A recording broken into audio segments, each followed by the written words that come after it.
പ്രധാനമന്ത്രി നരേന്ദ്രമോദിയെ ജനങ്ങൾ തിരസ്കരിച്ചുവെന്ന് പരകാല പ്രഭാകർ. തെരഞ്ഞെടുപ്പിൽ വലിയ തിരിച്ചടി നേരിട്ടിട്ടും വലിയ വിജയം നേടിയെന്നാണ് അവകാശപ്പെടുന്നത്.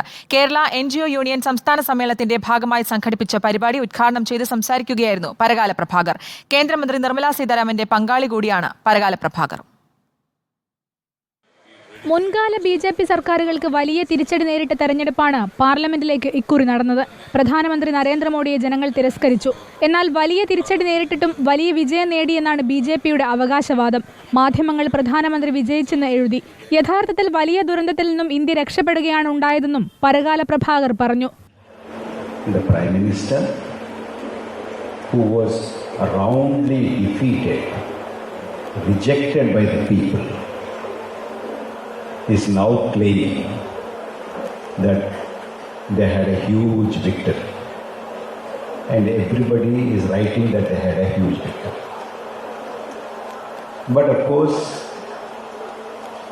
the civil society does not believe that. രാജ്യത്ത് വർഗീയത നിരന്തരമായി അവരുടെ പ്രവർത്തനങ്ങൾ നടത്തുന്നുണ്ട്. എന്നാൽ അത്തരത്തിലൊരു പ്രവർത്തനം നടത്താൻ മതേതരത്വത്തിന് കഴിയുന്നില്ല. പൗരത്വം മതത്തിന്റെ പേരിലാകരുതെന്നും ഈ രാജ്യം എല്ലാവരുടെയുമാണെന്നും പരകാല പ്രഭാകർ പറഞ്ഞു. റിപ്പോർട്ടർ, കോഴിക്കോട്.